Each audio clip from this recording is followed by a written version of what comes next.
He told me very clearly कि ये शादी हम इसलिए कर रहे हैं क्योंकि तुम चाहती हो, तो इसलिए ये तुम्हारा फ़र्ज़ बनता है, योर रिस्पॉन्सिबिलिटी कि इस शादी को कैसे निभाना है। लोग मुझसे पूछते थे कि पर प्रॉब्लम क्या है?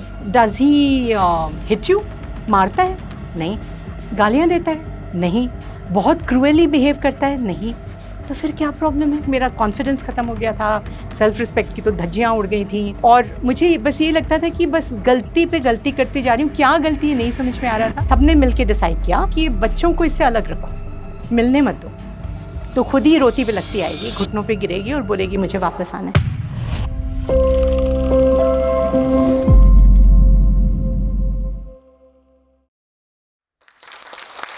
हेलो, मेरा नाम संगीता बहादुर है और मैं एक आईएफएस ऑफिसर हूँ। 3 साल पहले रिटायर हुई एज़ इंडियाज़ हाई कमिश्नर। मैं सबसे पहले आप लोगों को अपनी ज़िंदगी की कहानी सुनाने से पहले ये बताना चाहती थी कि मैं कौन हूँ। इसलिए नहीं कि मुझे इस बात का घमंड है, इसलिए भी नहीं कि मैं आप लोगों को इम्प्रेस करना चाहती थी, लेकिन इसलिए कि ये जो कुछ मेरे साथ हुआ, मेरी ज़िंदगी में हुआ, अगर मेरे जैसी स्त्री के साथ हो सकता है, तो किसी के साथ भी हो सकता है। Let me start with my childhood. तो पैदा हुई मैं एक बहुत ही अच्छी फैमिली में। मेरे फादर बहुत सीनियर सिविल सर्वेंट थे, बहुत रिस्पेक्ट था उनका सोसाइटी में। My mother was a very educated woman, बहुत अच्छे और बहुत ही अमीर परिवार से आती थी। लेकिन प्रॉब्लम ये था कि कम से कम मेरा और मेरे पेरेंट्स का कभी कोई इमोशनल कनेक्ट बना ही नहीं। हम जब बड़े हो रहे थे उनके साथ, तो मुझे हमेशा ये लगता था कि जब मैं अपनी फ्रेंड्स के घर जाती हूँ, जब मैं दूसरे लोगों की फैमिली लाइफ देखती हूँ, मुझे हमेशा बहुत जेलसी होती थी कि ये लोग कैसे इतने खुश रह लेते हैं। और हमारा हाल ये था कि कब उनकी बातचीत सडनली एक मैसिव आर्ग्यूमेंट में बदल जाए और उसके बाद झगड़े में बदल जाए, किसी को पता ही नहीं होता था। तो हम बिल्कुल जैसे वो एगशेल्स पे वॉक करते हैं, वैसे हमने वॉक करना सीख लिया था। और मेरे साथ कुछ ज़्यादा ही प्रॉब्लम था। क्यों?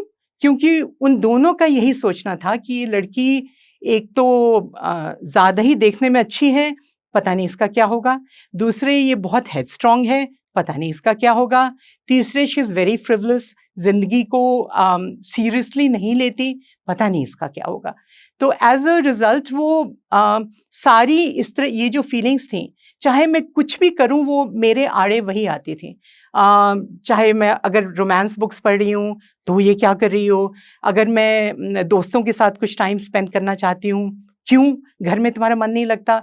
अगर मैं मूवी देखने जाना चाहती हूँ, तो रिस्ट्रिक्शंस, घर इतने बजे तक आ जाना है, नहीं तो फिर बहुत प्रॉब्लम हो जाएगी। कोई भी लड़का या इवन आदमी अगर मेरी ओर देख ले, तो वो समहाउ मेरा कसूर हो जाता था कि तुमने ही कुछ किया होगा, तभी वो इस ऐसे उसने रिएक्ट किया तुम्हारी तरफ। ये कभी नहीं सोचा जाता था कि मैं तो छोटी थी ना, 15, 16, 17 साल की बच्ची को क्या पता होता है। तो अगर कोई मेरी ओर वैसी निगाहों से देख रहा हो, बुरी नज़र से देख रहा हो, तो मेरा इसमें क्या कसूर? लेकिन समहाउ वो भी मेरा ही कसूर हो जाता था, क्योंकि मुझे हमेशा ऐसे फ़ील कराया जाता था कि I am always a failure, a disappointment. तो फिर एक तरह से मैंने भी ये सोचा कि ठीक है, अगर इनको ऐसे ही लगता है कि आई एम अ डिसअपॉइंटमेंट, तो मैं बन के दिखाती हूँ। मेरे पेरेंट्स का ख़्याल था कि भई कोई रिस्पेक्टेबल करियर जैसे डॉक्टर बनो, आईएएस ऑफ़िसर बनो, इंजीनियर बनो या प्रोफ़ेसर बनो, लॉयर बनो। हमारे टाइम पे ये कुछ ही ऑप्शंस होते थे जिनको रिस्पेक्टेबल माना जाता था। और जैसे ही मुझे पता चला कि अच्छा ये लोग ये एक्सपेक्ट कर रहे हैं, तो मैंने कहा फिर तो ये तो बिल्कुल नहीं बनना है। तो क्या बनना है भई? तो मैंने डिसाइड किया मैं तो कुछ भी कर लूँगी, जर्नलिस्ट बनूँगी, या फिर मैं होटल मैनेजमेंट करूँगी, या फिर मैं एयर होस्टेस बन जाती हूँ। जिससे सबसे ज़्यादा इनको बुरा लगे वही करना है, क्योंकि एक तरह का रिबेलियन आ गया था मेरे अंदर। तो मैं तो बिल्कुल तैयार थी कि एयर होस्टेस बन जाऊँगी, लेकिन फ़ॉर्च्यूनेटली फॉर मी मैं यही बोलूँगी कि उस टाइम मेरे पापा के एक बहुत पुराने दोस्त, उन्होंने मुझसे बात की और उन्होंने मुझसे पूछा कि क्यों बनना चाहती हो तुम एयर होस्टेस? तो मैंने कहा क्योंकि I want to travel the world. So he said great, then travel in style, air hostess क्यों बनना? आईएफएस जॉइन करो, बिकम अ डिप्लोमैट। लेकिन मेरे पापा का ये था कि ऐसी जैसे ये बददिमाग लड़की है, इसके लिए वही ठीक है। ये आईएएस और आईपीएस वगैरह इस तरह के सीरियस जॉब्स में ये फिट भी नहीं होगी। तो मैंने कहा वेरी गुड। लेकिन उनका यही था कि अब तुम पढ़ती-वढ़ती तो हो नहीं, पता नहीं होगा कि नहीं होगा, अगर हो गया तो देखते हैं। And to their great astonishment and my own, I actually made it with a rank high enough to be offered the foreign service. I accepted the appointment letter और फिर मैंने घर छोड़ दिया। बाहर पहली पोस्टिंग पे जाने से पहले यहाँ इंडिया में हमारी ट्रेनिंग होती है फॉर अबाउट अ ईयर। हमारा ये सिस्टम होता है कि पहली पोस्टिंग जब हम जाते हैं, हमको एक लैंग्वेज अलॉट की जाती है। कंपल्सरी फॉरेन लैंग्वेज उसको बोलते हैं, जो हमको सीखनी होती है और फिर उसका एग्ज़ाम क्लियर करना पड़ता है, तभी हमारा कॉन्फर्मेशन होता है सर्विस में। तो मुझे स्पेनिश अलॉट हुई और मेरे एक बैचमेट को भी वही लैंग्वेज अलॉट हुई। तो हम दोनों ही फिर पहली पोस्टिंग पे गए। वहाँ जाके फिर धीरे-धीरे ऑफ कोर्स दोस्ती तो पहले से थी, बहुत अच्छी नहीं थी, लेकिन जानते थे हम एक-दूसरे को। और वहाँ पे फिर धीरे-धीरे, क्योंकि हम 2 ही थे वहाँ पे और बाकी जो लोग थे वो हमारे या तो सीनियर्स थे या जूनियर्स थे, तो हम बहुत कुछ घूमना-फिरना या जो भी करना वो हम इकट्ठा ही करने लगे थे। और धीरे-धीरे मुझे वो बहुत अच्छे लगने लगे। हम करीब आते गए और मुझे पहली बार ज़िंदगी में वाक़ई प्यार हो गया और रियल प्यार हो गया और बहुत सपने देखने लगी जैसे सारी लड़कियां देखती हैं कि हम शादी करेंगे। और ऊपर से सब कुछ ठीक था, हम बैचमेट्स थे, पता था कि सर्विस में हम जहाँ भी रहेंगे साथ ही रहेंगे, कोई ऐसी दिक्कत की बात नहीं है। तो जब हमारे बीच में बात होने लगी इस तरह की कि भाई आगे क्या करना है, मैंने कहा कि मैं तो शादी करना चाहती हूँ। एंड ही सेड कि तुम चाहे जो भी चाहो या मैं भी चाहे जो चाहूँ, my parents will never agree, क्योंकि हमारी कास्ट अलग थी और वो कभी आज तक हमारी फैमिली में उन्होंने बोला कि कोई भी इंटरकास्ट मैरिज कभी हुई नहीं है, तो they will never say yes. तो मैंने कहा भाई बात तो करके देखो। But he was so scared of bringing this up with his parents that he kept postponing it. 2 साल निकल गए, हम वापस इंडिया आ गए क्योंकि वो पोस्टिंग ख़त्म करके लैंग्वेज एग्ज़ाम्स क्लियर करके। और तब तक मेरे पापा की बहुत ज़्यादा तबीयत ख़राब थी। He was literally in ICU almost constantly. उस वक़्त उन्होंने मुझसे बस ज़िंदगी में एक ही चीज़, कभी उन्होंने कुछ माँगा नहीं था। उन्होंने बस इतना कहा कि मेरी ज़िंदगी अब कितनी है मुझे नहीं पता। मैं चाहता हूँ कि मेरी आँखों के सामने तुम शादी कर लो। कुछ फ़ोर्स नहीं कर रहा हूँ कि तुम इससे करो या उससे करो या जो भी। तुम्हें ये लड़का पसंद है, इससे ही कर लो, पर कर लो। बिकॉज़ आई डोंट नो मैं कितने दिनों और हूँ। मैंने फिर बोला कि भई अब तो बात कर लो, my father is almost on his death bed. तो कब तक इंतज़ार करूँ? 2 साल हो चुके हैं। तो ही सेड कि नहीं मैं तो कैसे बात करूँ, वो तो कभी नहीं मानेंगे, फलाना-ढिमका, ये सब हो गया।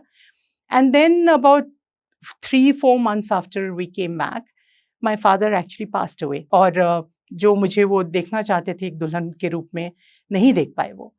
और उस वक़्त मैं सच बताऊँ बिल्कुल मेरा दिल टूट गया और मैंने अपने बैचमेट से कहा कि अब तो तुम्हारे पेरेंट्स अगर हाँ भी करते हैं, तो मैं तैयार नहीं हूँ, क्योंकि जब मेरे पापा ही नहीं रहे ये शादी देखने के लिए, तो फिर मैं मतलब फिर फ़ायदा क्या? क्या फ़ायदा शादी करके?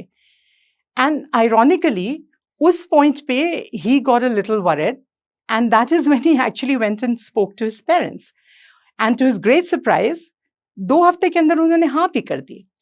तो इससे मुझे लगा कि अगर यही बात इसने अगर पहले कर ली होती अपने पेरेंट्स से, तो शायद मेरे पापा देखते, मेरी शादी भी देख लेते और शायद उनको शायद वक़्त भी मिल जाता हमारे साथ बिताने का, लेकिन नहीं हुआ। उस समय दूसरा red flag, he told me very clearly कि ये शादी हम इसलिए कर रहे हैं क्योंकि तुम चाहती हो।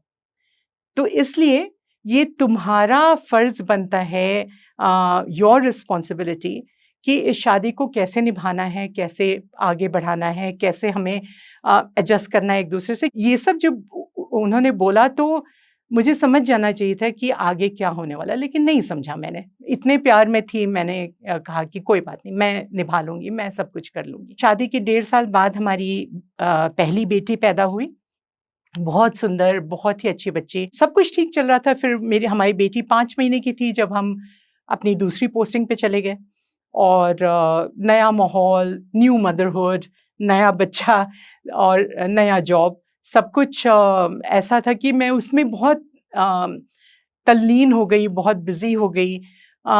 और ये बहुत दिनों तक मैंने नोटिस ही नहीं किया कि मेरे हस्बैंड वो धीरे-धीरे step by step he was going away from me.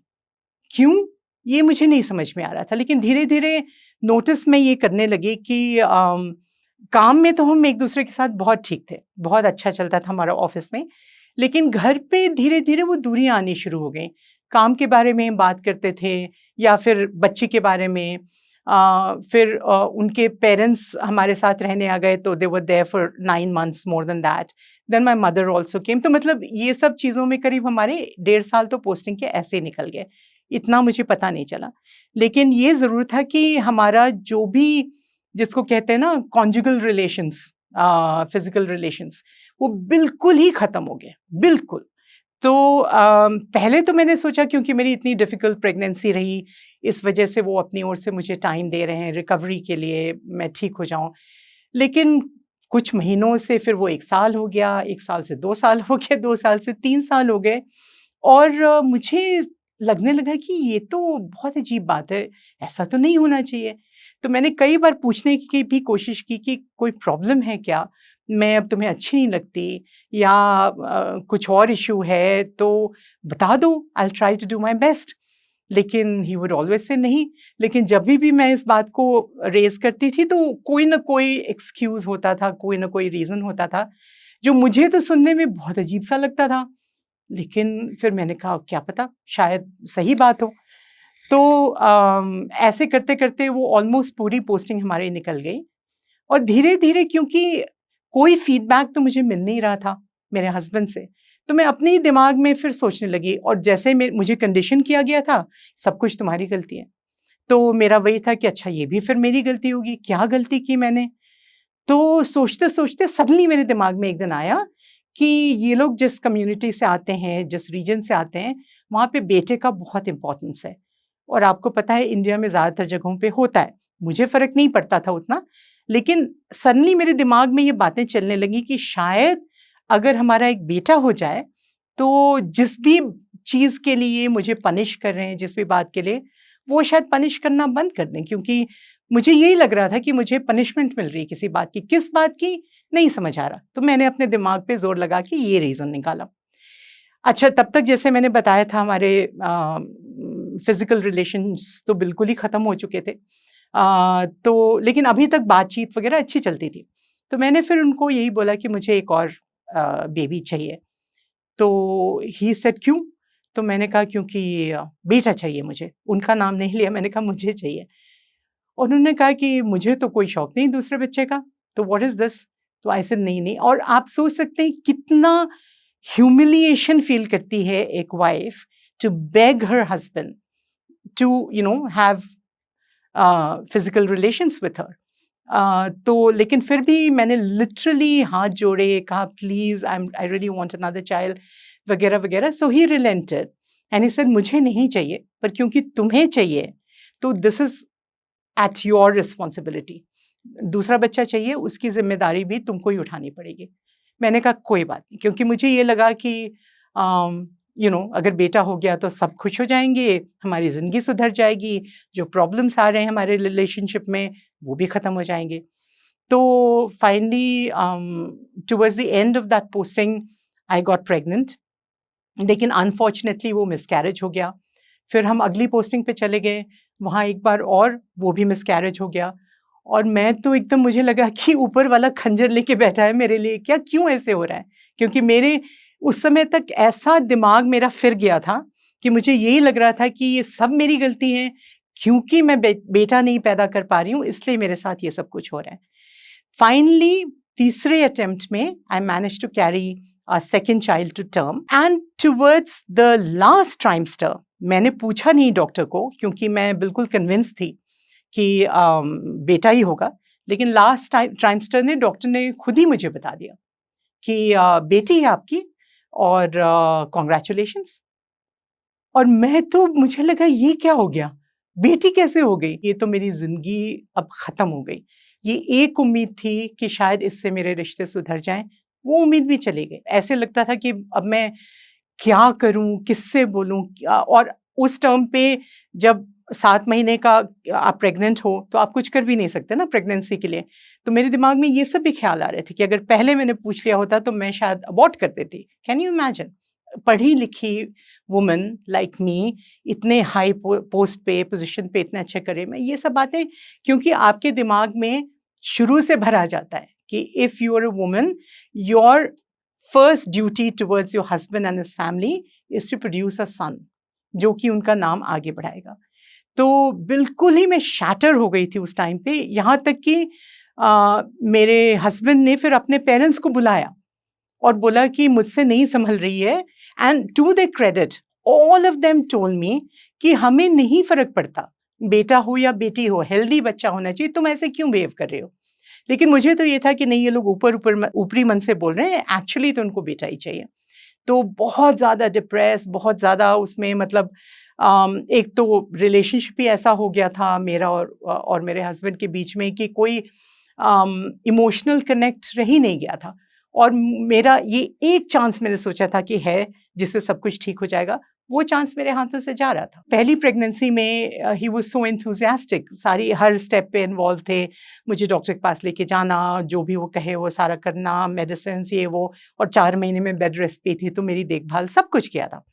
लेकिन इस बार it was like you are on your own, क्योंकि मैंने तुमको बता दिया था कि मुझे नहीं चाहिए दूसरा बच्चा, नाउ इट्स योर रिस्पॉन्सिबिलिटी, तो खुद करो। तो 8 months pregnant, I would drive myself to the hospital like a single mother. And I used to feel so weird क्योंकि वहाँ डॉक्टर्स चेंबर में जो दूसरे पेशेंट्स वेट कर रहे होते, सारे कपल्स होते थे। सो उस समय आपको पता ही है, you know, you waddling around, उठना बैठना भी मुश्किल होता है। तो other men would help me get up off the chair, off the couch, और मुझे हमेशा ये लगता था कि why is my husband not there? Is he so uninterested in this second child कि वो इतना भी नहीं करना चाहते। फिर towards the last I think in my 8th month he decided कि मैं इंडिया जाऊँगा होम लीव पे, बहुत दिन हो गए हैं, तो मैं पेरेंट्स वगैरह से मिल के आता हूँ। I didn't have the guts to tell him कि 8वें महीने में यू आर लीविंग मी, मैं कैसे मैनेज करूँगी? अकेली हूँ यहाँ पे। I asked him also, he said सारे तो हैं, एम्बेसी में इतने लोग हैं, सब देखभाल कर लेंगे। बच्ची खैर पैदा हुई, वो भी सिज़ेरियन सेक्शन से ही हुई, और जब वो करीब 1 साल की थी तो फिर हम वापस इंडिया लौट आए एक पोस्टिंग पे। बच्ची जैसे-जैसे बड़ी होती जा रही थी, I could see that there was something wrong. कुछ तो है जो थोड़ा-सा मुझे अजीब-सा लग रहा था। क्योंकि जब मैं उसको कंपेयर करती थी अपनी बड़ी वाली बेटी से, तो माइलस्टोन्स डिले दिखते थे उसके। 3 साल की उम्र तक वो कुछ बोलती नहीं थी, सिर्फ़ मम्मा-पापा और दुद्धू बोलती थी। कोई ऐसे साउंड्स, कोई लाउड लाउड साउंड हो, उससे डर जाती थी बहुत बुरी तरह से, यूँ कानों पे हाथ रख के। तो ये इस तरह के बहुत सारे, सोती नहीं थी। तो ऑफ़ कोर्स वो सारी मेरी ज़िम्मेदारी थी, क्योंकि मैंने जैसे आपको बोला, मुझे पहले ही कहा गया था कि दूसरा बच्चा चाहिए तो तुम्हारी ज़िम्मेदारी है। और उस समय तो मैंने बड़े आराम से हाँ कर दी थी, but this should have been the third red flag जो मैंने देखा नहीं। तो नतीजा ये होता था कि बच्ची सो नहीं रही है, उसके इतने सारे दूसरे इश्यूज़ हो रहे हैं। मैं सारी-सारी रात उसको गोद में उठा के टहलाती रहती थी, जो भी, और अगले दिन फिर ऑफ़िस जाना, उसके बाद काम करना। मुझे ये ज़रूर लगने लगा कि इसमें कोई प्रॉब्लम तो है। बच्ची में क्या इश्यू है मुझे समझ नहीं आ रहा था, पर कुछ तो दिक्कत है। तो फिर बड़ी मुश्किल से आई पर्सुएडेड माय हस्बैंड कि इसको दिखाना पड़ेगा, क्योंकि कुछ प्रॉब्लम तो इसमें है। तो फाइनली काफ़ी दिनों तक कोशिश करने के बाद we went to see the head of paediatrics in AIIMS, और उन्होंने उसको देख के ये बोला कि इसमें इसके साथ कुछ क्रोमोज़ोनल प्रॉब्लम है। इसके या तो एक्स्ट्रा क्रोमोसोम्स हैं या एक मिसिंग है, तो जैसे डाउन सिंड्रोम वगैरह होता है उस तरह का कुछ है। तो उन्होंने कहा कि आप ये टेस्ट करवा लीजिए, क्रोमोसोम्स का एनालिसिस करवा लीजिए। अच्छा, उसमें उसके रिज़ल्ट्स आने में करीब 15 दिन लगते हैं, और वो 15 दिन हमारे कैसे बीते वो मैं ही जानती हूँ, क्योंकि I was also in a state of complete shock. My husband was totally shattered. वो तो ऐसे लगा कि दुनिया ख़त्म हो गई उनके लिए। तो हम वापस आए, he started calling up everyone, his family, his friends, और अगले दिन से लोग आना शुरू हो गए हमारे घर पे। तो पहले उसके पेरेंट्स आए, फिर उसके सिबलिंग्स आए, फिर फ्रेंड्स आए, फिर पता नहीं कौन-कौन, और it became like like a formal morning going on, जैसे दुख मनाया जा रहा हो किसी के मरने का। और वो काफ़ी रोना-धोना, एंड ही केप्ट सेइंग कि मैंने तो सोचा था कि ऐसे बच्चों के लिए मैं कभी ज़िंदगी में कुछ करूँगा, पर अब देखो भगवान ने हमारे घर में ही दे दिया, अब मैं क्या। और मैं तो बिल्कुल स्टन्ड, मैंने कहा ये तमाशा क्या हो रहा है?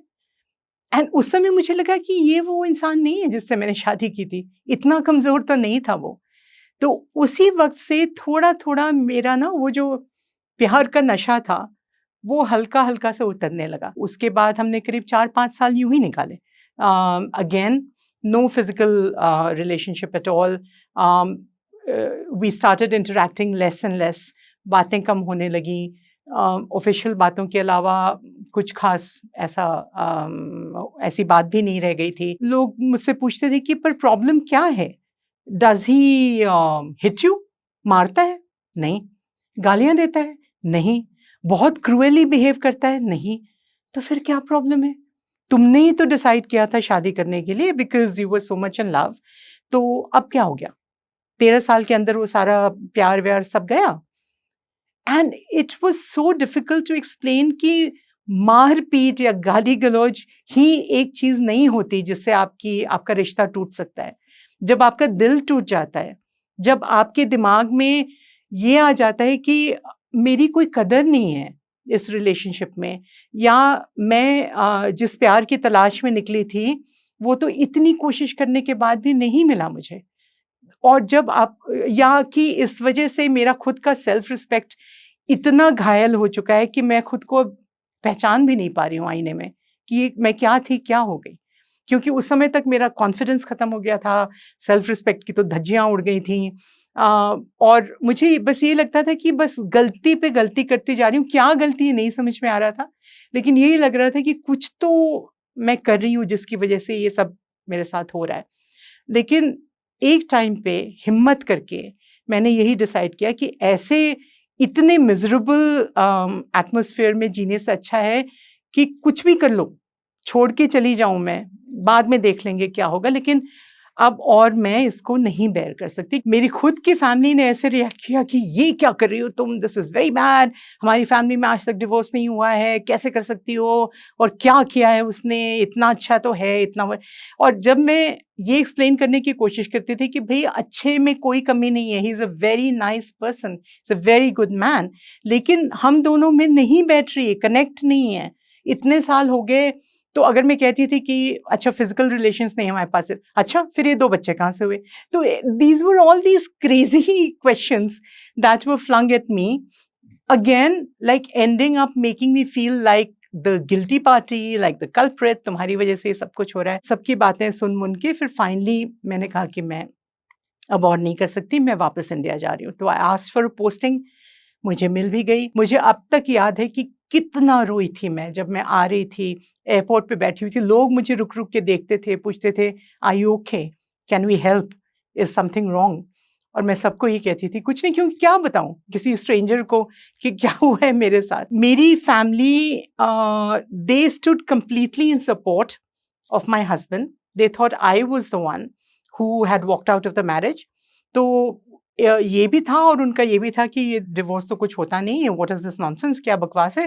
तो उन्होंने ये सबने मिलके डिसाइड किया कि बच्चों को इससे अलग रखो, मिलने मत दो।